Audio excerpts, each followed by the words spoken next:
नमस्कार दोस्तों, मैं कल्पना तिवारी आपको अपने YouTube चैनल में स्वागत करती हूँ। एक कहानी का नाम है एक लालची राजा। एक राज्य में एक राजा थे। वह बहुत ही लालची थे। उनको अपनी पुत्री के अलावा दूसरे चीज़ से प्यार था, तो वह था सोना।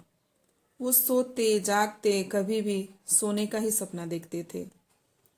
एक दिन राजा अपने राजमहल राजकोष में बैठ के ईंट पत्थर का सोने का ईंटा रखा हुआ था, सोने का पत्थर रखा था, असरफी मुद्राएं, बहुत सारे धन दौलत था, गिन रहा था। तब तक देवदूत आया। देवदूत का मतलब देव भगवान जी का भेजा हुआ एक वाहन, दूत, उसको बोलते हैं देवदूत।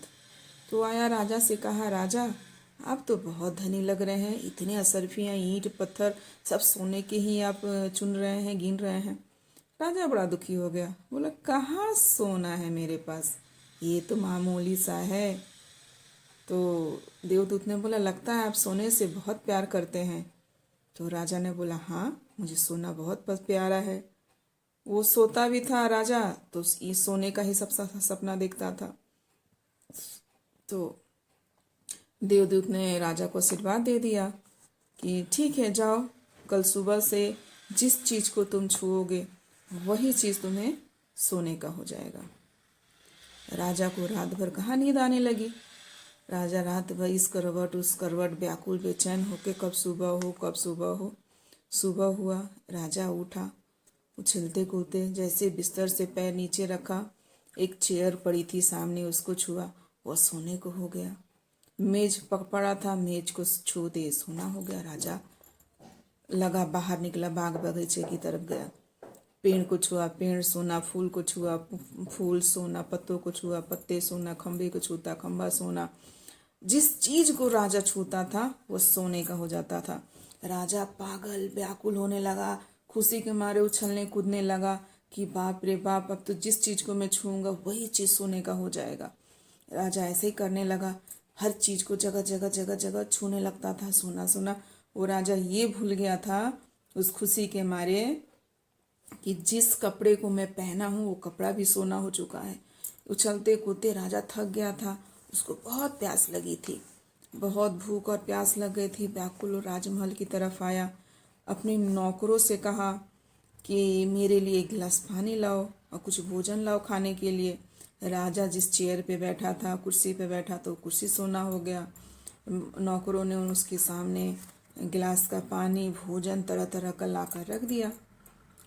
राजा ने जैसे भोजन को छुआ, गिलास के पानी उठाया, गिलास का पानी भी सोने का हो गया। भोजन को छुआ, भोजन भी सोने का हो गया। राजा बहुत चिंतित दुखी रोने लगा कि मैं अब करूं क्या, इतना प्यासा हूँ, भूखा हूँ, मैं जिस चीज़ को छूता हूँ सोने को हो जा रहा, मेरी भूख प्यास कैसे मिटेगी। तब तक रोते हुए उनकी बेटी ने उनको देख लिया। जो राजा बेटी को संसार में सबसे ज़्यादा प्यार किया करते थे, वो बेटी दौड़ते हुए आई और अपने पापा के गले लग गई और बोली, पापा मत रो। जैसे राजा ने उस बेटी को गले लगाया, राजा भूल गए थे अपने दुख में कि मैं जिस चीज़ को छू रहा हूँ वही सोना हो जा रहा। राजा ने अपनी बेटी को जैसे गले लगाया, बेटी भी वैसी सोने की बन गई। राजा बहुत चिंतित था, बहुत रोने लगा, देवदूत को याद करने लगा, हे प्रभु तुम प्रकट हो, कहाँ हो, कैसा आशीर्वाद दे दिया तुमने मुझे।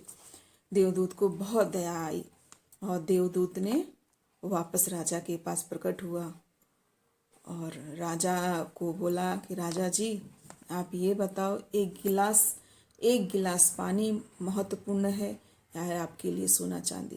राजा ने उसे हाथ जोड़कर क्षमा मांगी और कहा कि नहीं, मुझे एक गिलास पानी ज़्यादा महत्वपूर्ण है, मुझे इस धन दौलत नहीं चाहिए। आप जो मुझे वरदान दिए थे वो वरदान वापस ले लीजिए। फिर राजा ने जो दिया था, देवदूत ने जो वरदान दिया था वो वरदान उसने वापस ले लिया। बोला ठीक है। देवदूत ने एक कटोरे में पानी लिया और पानी में कुछ हाथ में लेकर भगवान का प्रार्थना किया और उस पानी को राजा के हाथ में दिया और उन्होंने कहा, हे राजन, हे राजा, तुम जिस जिस जगह को छुए हो उस जगह पर ये पानी को छिड़क दिया। राजा ने पेड़ को, पौधे को, फूल को, पत्ते को, खम्बे को, ड्रेस को, खाने को, पीने को, टेबल चेयर, जहाँ जहाँ राजा बेचैन होकर, व्याकुल होकर, खुशीपूर्वक उछल कूद किया था, सब जगह बेटी पे, हर जगह पे राजा ने पानी को छिड़क दिया। और जो जैसा था वापस वैसे हो गया। राजा को अपनी गलती की क्षमा मांगा और बहुत पछतावा हुआ। उसने बोला कि आज के बाद से ऐसी गलती मैं कभी नहीं करूँगा, मैं किसी चीज़ को लेकर लालच नहीं करूँगा। और वो अपना राजपाट में खुशीपूर्वक होने लगा। ये कहानी आपको कैसी लगी, प्लीज़ आप मेरे कमेंट बॉक्स में लिखकर मुझे बताइए। और आपको कौन सी कहानी और सुननी है वो भी मुझे लिखकर बताइए। मेरी माता जी ने जो कहानी आप सबको सुनाई है कैसी लगी मेरी माता जी की कहानी, आप मुझे कमेंट बॉक्स में लिखकर बताइए। तब तक के लिए धन्यवाद।